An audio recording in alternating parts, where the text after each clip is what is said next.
This is a screencast to cover Activity 2 of Learning Package 1 from the Building Adaptation and Conservation module, which has been produced as part of the ORBEE project. That's Open Resources in Built Environment Education.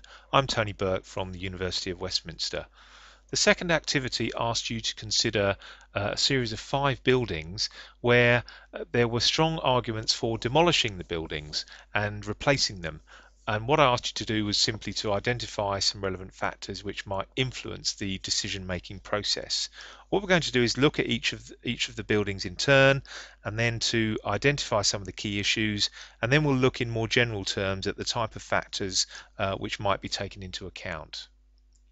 The first building is a 14th century cathedral, and it's not difficult to see why a building such as this costs tens of thousands of pounds each year to maintain and repair, and it also would cost a fortune to heat.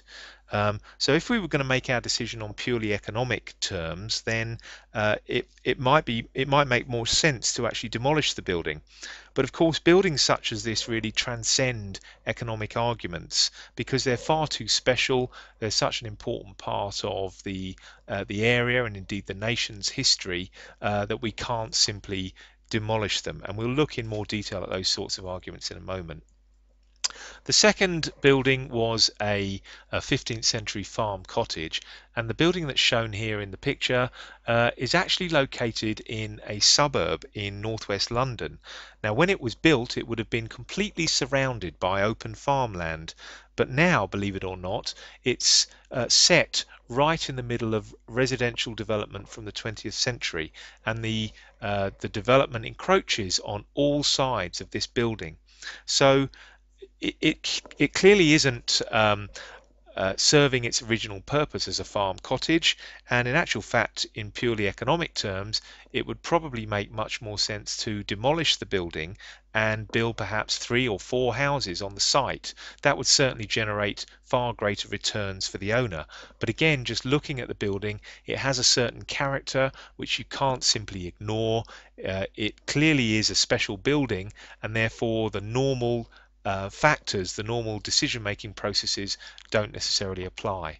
The third building is a 16th century parish church, not particularly outstanding, but nevertheless interesting and clearly of some historical value. But when you look closely at it, the same sorts of arguments would apply to this as to the cathedral in the earlier example. The remedial works that are necessary for a building such as this would obviously be very expensive, and it's perhaps quite hard to justify them, particularly when congregations at the church are declining. So again, it might seem that demolition might be the most viable option, but once again, I don't think that you can really make the decision based purely on financial aspects. Here's a building which you might think the decision would be a little bit easier for. This is the dockside warehouse. It's actually stood empty for the last 30 years, and therefore you'd think that it would be a straightforward decision to make. It clearly isn't being put to very good use.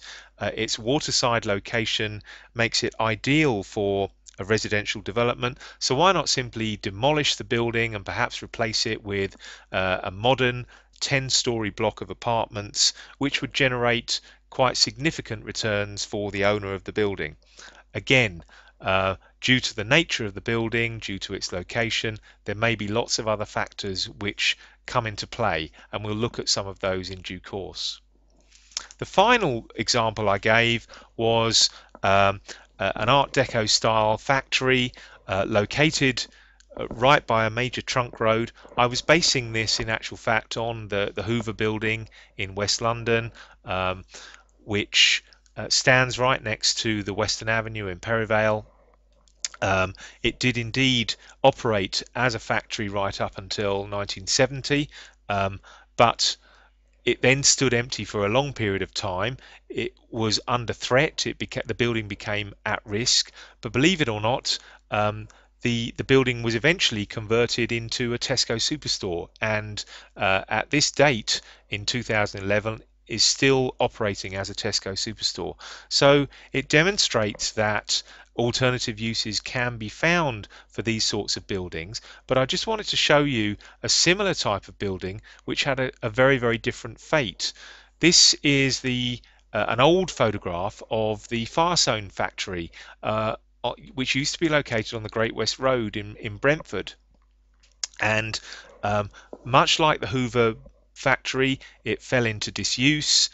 It was a very prominent Art Deco style form of architecture. In fact, the architect was the same for both of the buildings, but over a bank holiday weekend back in 1980, the bulldozers moved in and completely demolished the building just as a decision was about to be made as to whether or not to list the building. The developer was actually trying to avoid the problems which would have been created for them had the building become listed. So they preempted the decision and actually moved the bulldozers in and demolished it. So it does demonstrate that unless some form of protection is provided to these buildings, they will actually be lost. So let's look now at some of the factors which might influence the decision-making process. We'll start by considering some economic factors. If we look purely at development costs, then if we are reusing an existing building as opposed to demolishing a building and constructing a new one, then it is highly likely that significant cost savings will be made on the construction of the project. The structure is already there, it already exists, so you've got foundations, you've got a basic structure, so significant costs can be saved.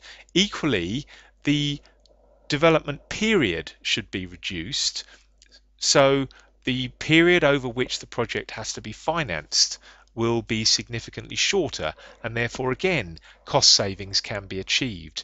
It also should mean, provided the project period is shorter, that the building can be occupied at an earlier date, and therefore returns can be generated for the owner from an earlier period. So again, there are economic advantages in using an existing building.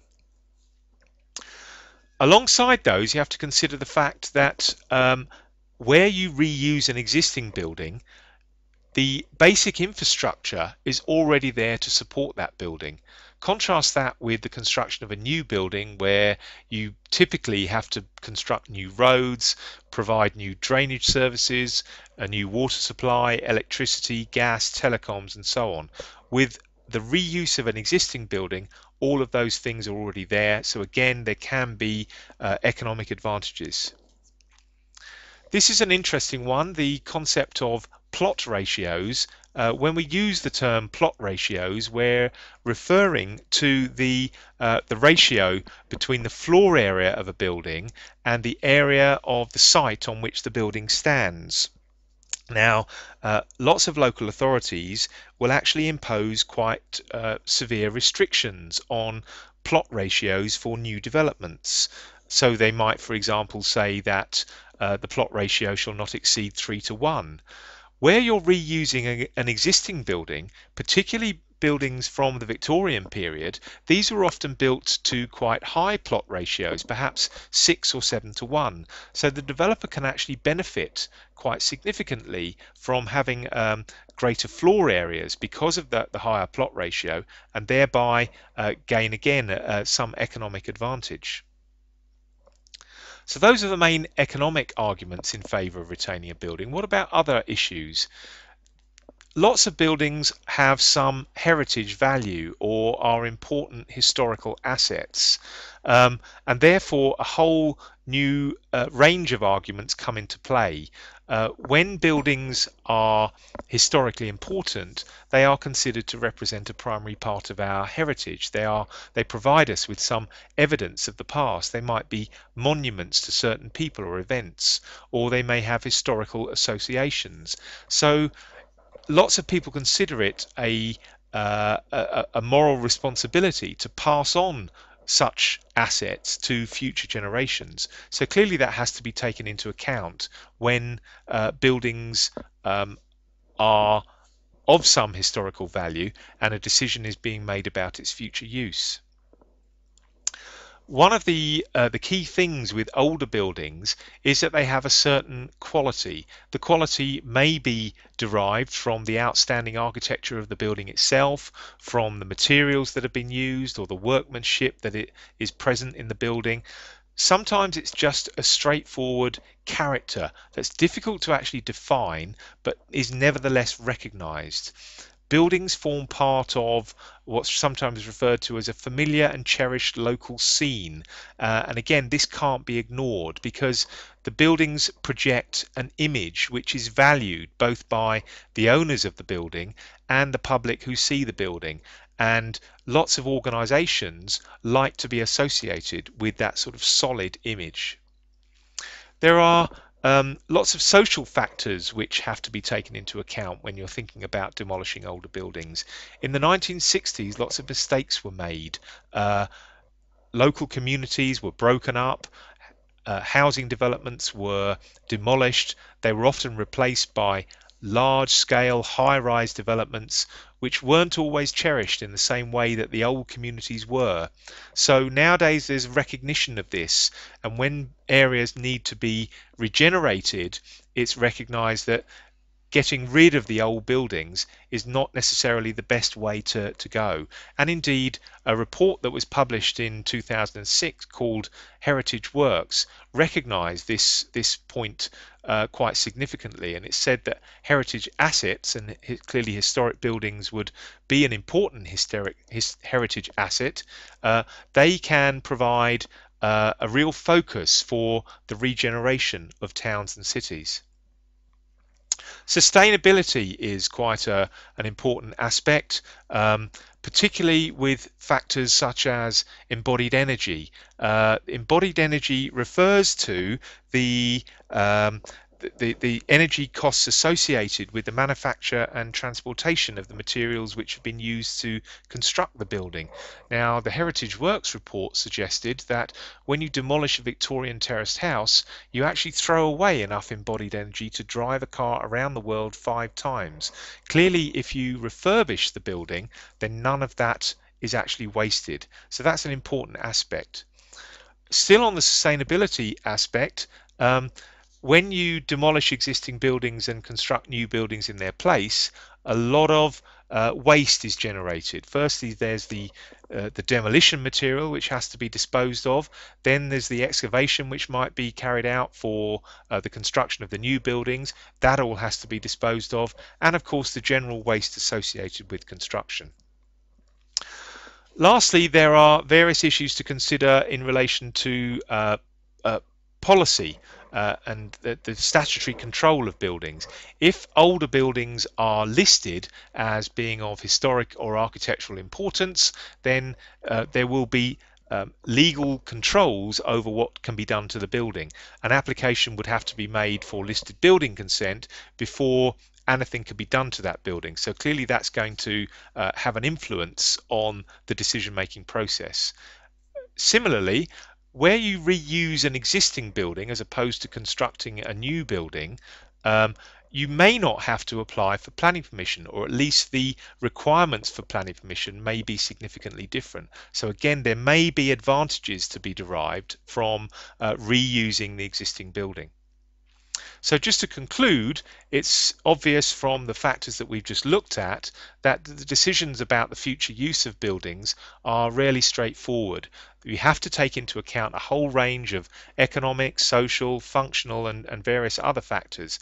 But the point I really wanted to conclude with was that where buildings have some historic value, this really does add another dimension to the whole argument, and it is on this aspect which the remainder of this module or the remainder of this learning package is really going to focus.